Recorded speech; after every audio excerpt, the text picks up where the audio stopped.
Assalamualaikum warahmatullahi wabarakatuh. Alhamdulillah, Allahumma salli ala Sayyidina Muhammad wa ala ali Sayyidina Muhammad. Yang sama kita hormati Ketua beserta seluruh pengurus Masjid Syuhada Damai Langgeng. Hadir juga bersama kita pagi ini Ketua Ikatan Abdul Internasional. Mudah-mudahan Allah Subhanahu wa taala memberikan kita istiqamah iman dan Islam. Amin ya rabbal alamin. Saya akan membacakan satu hadis yang diriwayatkan dari Sayyidina Anas bin Malik dalam kitab Sahih Al-Bukhari tentang 4 dosa besar. Nanti setelah hadis ini saya sampaikan, menjelang waktu sholat sunan Isyraq, saya jawab beberapa pertanyaan. Setelah itu kita sholat sunan Isyraq masing-masing. Setelah sholat sunan Isyraq, kabarnya ada acara makan bersama di rumah masing-masing. Ada? Oh ada. Nah, itu mancing panitia aja. Ada kitab yang selalu dijadikan rujukan umat Islam dalam bidang hadis, Sahih Bukhari. Saking cintanya orang Indonesia dengan Imam Bukhari, maka bisa dihitung di antara kita ini semua pasti punya kawan atau keluarga namanya Bukhari. Paling tidak nama lakinya Pak Bukhari, nama kawannya Pak Bukhari, saking cintanya nama Bukhari. Apa arti Bukhari itu Pak Ustadz? Bukhari itu artinya orang Bukhara, nama negaranya Uzbekistan. Jadi kalau di ujung itu huruf iya, itu menunjukkan artinya orang, misalnya Madinah, iya tambah di ujung, Madani, orang Madinah, Makki, orang Makkah. Pekanbaru, payah juga, Pekanbarui. Jadi kalau di ujung itu ada huruf ya, nisbah, itu menunjukkan asal daerah. Ada Imam Masjidil Haram namanya Syekh Ahmad Khatib Al-Minkabawi, berarti Minangkabau. Syekh Muhammad Yasin bin Isa Al-Fadani, berarti orang Padang. Abdul Wahid Al-Indragiri, orang Inhil, Indragiri. Damai Langgengi, Damai Langge. Nah, jadi Bukhari itu bukan nama. Bukhari itu artinya orang Bukhara, Uzbekistan, berbatasan dengan Afghanistan. Yang mirip-mirip nama negaranya, Afghanistan, Uzbekistan, Tajikistan, Kirgistan, Pakistan. Nah, ini adalah ulama besar. Nama lengkap dia Muhammad bin Ismail bin Ibrahim bin Al-Mughirah bin Bardisbah. Muhammad bin Ismail bin Ibrahim bin Al-Mughirah bin Bardisbah. Kenapa Ustadz hafal cuman sampai Bardisbah? Karena Bardisbah ini atuknya yang kelima, mu'allab Persia masuk Islam. Dia bukan orang Arab. Jadi kalau ada orang mengatakan, saya ini Pak Ustadz tak bisa bahasa Arab, tak paham Quran karena bukan orang Arab. Imam Bukhari pun bukan orang Arab. Tapi ada yang bilang katanya Ustadz Somad orang Arab. Arab cemas, Arab maklum. Jadi Imam Bukhari ini orang Persia, atuknya mu'allab, lalu kemudian umur 16 tahun dia pergi ke kota Makkah Al-Mukarramah melaksanakan ibadah haji. Lalu kemudian dari kota Makkah dia pergi ke kota Al-Madinah Al-Munawwarah, ziarah ke makam Nabi Muhammad SAW. Ketika sedang ziarah itu, sedang di Madinah, dia bermimpi berjumpa dengan Nabi Muhammad SAW. Ketika dia sedang bermimpi dengan Nabi Muhammad SAW itu, dia bermimpi dia sedang mengkibaskan kipas pengusir lalat. Lalu setelah dia terbangun, ditengok kitab takwil, makna mimpinya itu mengkibaskan kipas menghalau lalat, artinya bahwa dia membersihkan ajaran Islam dari hadis-hadis palsu. Karena lalat ini membawa bakteri kotor, najis. Maka mengkibaskan kipas menghalau lalat artinya menghilangkan hadis-hadis palsu dari ajaran Islam. Dan memang akhirnya dia menulis kitab yang isinya sahih semua. Itulah dia dikenal dengan kitab Sahih Al-Bukhari. Kenapa disebut sahih? Karena isi dalam kitab Sahih Bukhari itu tidak ada hadis dhaif, tidak ada hadis palsu, semuanya hadis sahih. Memangnya ada hadis itu yang palsu, Pak Ustaz? Ada. Kasih contoh hadis palsu. Al-bazinjan syifa'un min kulli da'. Terong obat dari segala macam penyakit. Itu hadis palsu. Siapa yang membuat? Bang jual terong. Jual terong tulat. Tapi tidak semua hadis tentang makanan itu palsu. Habbatus sauda syifa'un min kulli da'. Hambah sauda, biji-biji hitam, sekarang sudah banyak dijual dalam bentuk minyak, dalam bentuk kapsul. Obat dari segala macam penyakit. Itu hadis sahih. Alaikum bisyifa'aini, hendaklah kamu berobat dengan dua obat penyembuh. Al-asal, madu. Hadis tentang madu ada yang sahih, ada yang dhaif, tapi tidak palsu.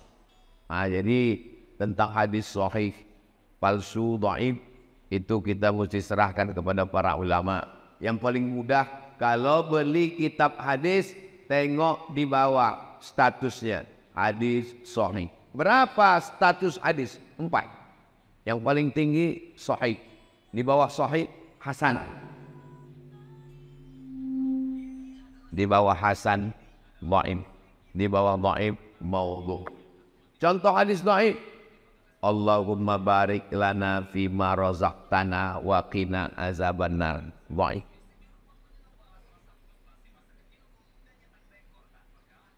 Awaluhu rahmah, awsatuhu maghfirah, akhiruhu itqun minan nar. Dhaif. Utlubil ilma walau bisin, tuntutlah ilmu walau ke negeri Cina.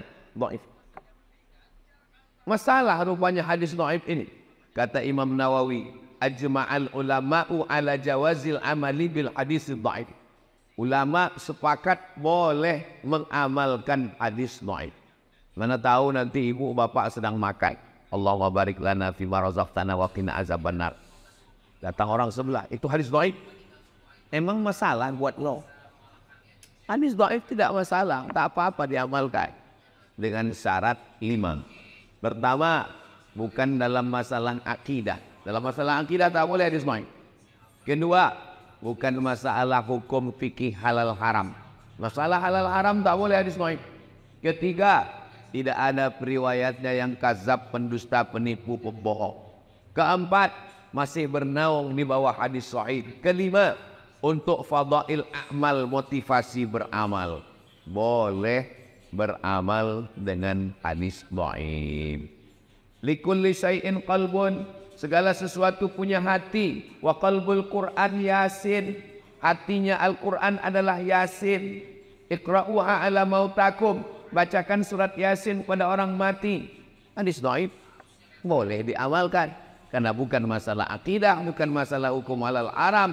Tidak ada periwayatnya yang kazab, pendusta, penipu, pembohong, masih bernaung di bawah hadis sahih, dan dia untuk fadail amal, motivasi beramal. Ini dikaji di pondok-pondok pesantren. Pondok pesantren yang di antara tua di Sumatera Barat, namanya Pondok Pesantren Inya Canduang. Didirikan oleh ulama besar tamatan Masjidil Haram, Syekh Sulaiman Ar-Rasuli. Syekh Sulaiman Ar-Rasuli Inya Canduang bersama dengan Inya Jaho membuat organisasi namanya PERTI, Persatuan Tarbiyah Islamiyah. Komisi Fatwa PERTI Riau namanya Abdul Somad. Ini orang. Pesantren Inyak Candong itu punya alumni. Nama alumninya Abdul Wahid. Ini orang. Jadi beliau ini tamat pesantren Inyak Candong, lalu kemudian melanjutkan ke UIN Suska, Fakultas Tarbiyah, lalu kemudian menjadi DPRD Provinsi Riau 2 periode, lalu kemudian DPR RI, dan sekarang balihonya banyak berserak-serak. Asal nampak baliho 3, itu beliau ada saya satu, salah satunya saya. Tadi saya tengok baliho ini 3, rupanya 3 gambar saya. Adapun hadis yang mau kita kaji ini bunyi hadisnya, su'ilan Nabiyyu sallallahu alaihi wasallam anil kabair, an akbaril kabair. Nabi ditanya tentang dosa apa yang paling besar. Ada dosa besar, ada dosa kecil, ada dosa besar, ada dosa terbesar di antara dosa besar. Dalam hadis ini ada 4 dosa paling besar di antara dosa besar. Yang pertama kata Nabi, al-isyraku billah, syirik, mempersekutukan Allah. Siapa yang mempersekutukan Allah ini? Makanya nama perbuatannya syirik, orangnya namanya musyrik. Kata mereka Tuhan itu ada jantan ada betina. Tuhan yang jantan namanya Allah, Tuhan yang betina namanya Lata. Ada Lata, ada Uzza, ada Manat, ada Hubal, ada Jibti, ada Tawun, ada Naham. Tuhan jantan namanya Lata, Tuhan betina namanya, Tuhan jantan namanya Aziz, Tuhan betina namanya Uzza. Tuhan jantan namanya Manan, Tuhan betina namanya Manat. Tuhan jantan namanya Allah, Tuhan betina namanya Lata. Nikah Tuhan jantan sama Tuhan betina tadi, lahirlah anak-anak Tuhan. Anak Tuhan itu malaikat-malaikat, banatullah, anak Tuhan. Jadi tentang cerita Tuhan punya bini dan punya anak, itu kerja orang musyrik. Dari mana pemikiran Tuhan berbini beranak ini? Ini datang dari budaya Yunani kuno. Ada Tuhan jantan namanya Zeus, yang sekarang sudah masuk dalam game online dan judi online. Zeus ini punya bini Tuhan. Lalu lahirlah anaknya laki-laki, turun dari langit ke bumi. Nama anaknya itu Hercules, anak Zeus. Bini Zeus mati, kemudian Zeus berbini lagi. Bininya yang kedua ini jahat, kejam, memusuhi Hercules. Itulah setan. Jadi kalau ada bini jahat berarti tak ada saya bilang begitu. Jadi mitologi namanya. Ketika datang Nabi Muhammad SAW, ajarannya yang pertama adalah jangan syirik. Makanya kalau orang mau masuk Islam, dia mesti bisa mengesampingkan ini semua. Ajaran pertama dalam Islam, la ilaha. Kau jangan menyembah pokok kayu. Menyembah pokok kayu itu syirik, karena menduakan Allah. Kita diajarkan 17 kali sehari semalam, iyyaka na'budu wa iyyaka nasta'in.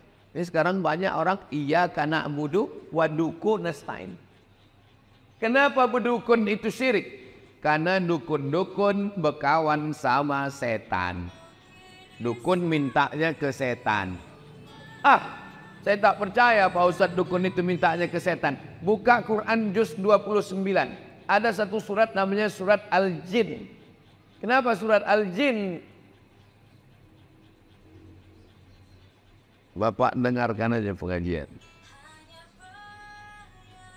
Ya, baik. Karena pengajian subuh ini sudah direkam. Kenapa surat Al-Jin?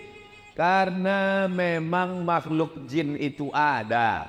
Siapa yang tak percaya kepada jin, berarti dia tidak percaya kepada surat Al-Jin. Kalau tak percaya kepada surat Al-Jin, berarti tak percaya kepada Quran. Jadi kalau ada orang mengatakan kau jangan percaya kepada jin, loh, oh memang ada dalam Quran.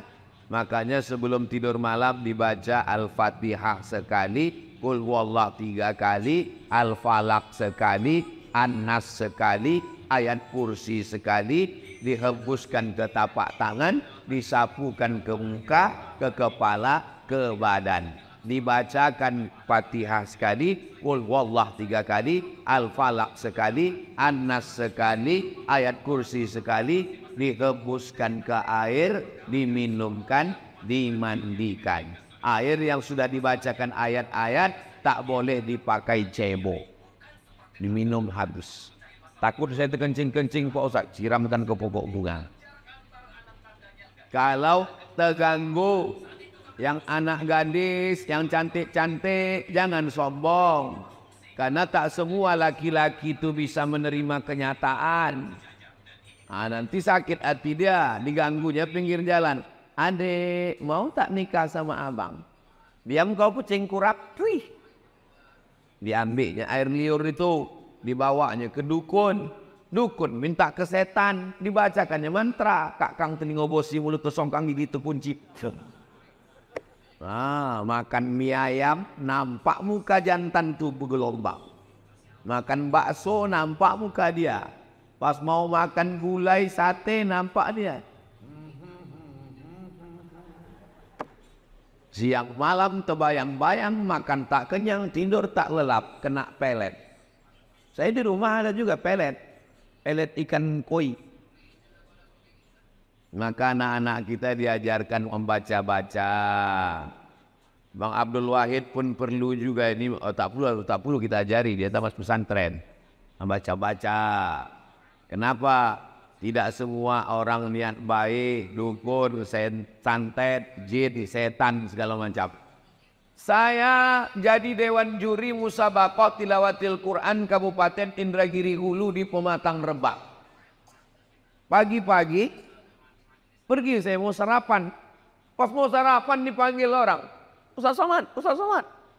Ada apa? Saya bilang, tolong Pak Ustadz, ini diganggu jin. Rupanya ada anak gadis perempuan, matanya wow. Orang itu rupanya udah membacakan ayat kursi, jinnya tak keluar. Suruh orang itu saya membaca, tak mungkin saya nolak. Masa LCMA nolak? Gengsi lah. Sebetulnya saya tak pernah meruqyah, tapi karena ruqyah. Orang itu kenapa jinnya tak keluar? Dibacanya pelan. Allahu la ilaha illa huwal hayyul qayyum. Mana mau dia keluar? Pas disuruh saya membaca, saya bacakan. Karena perempuan tak boleh kita pegang kepalanya. Nah, kalau ada nanti orang ruqyah bilang, ini mesti dipegang. Ini jinnya kuat ini. Itu hantu dia tuh. Saya baca ke telinga sebelah kanan dari jarak jauh. Allahu la ilaha illa. Sadar dia.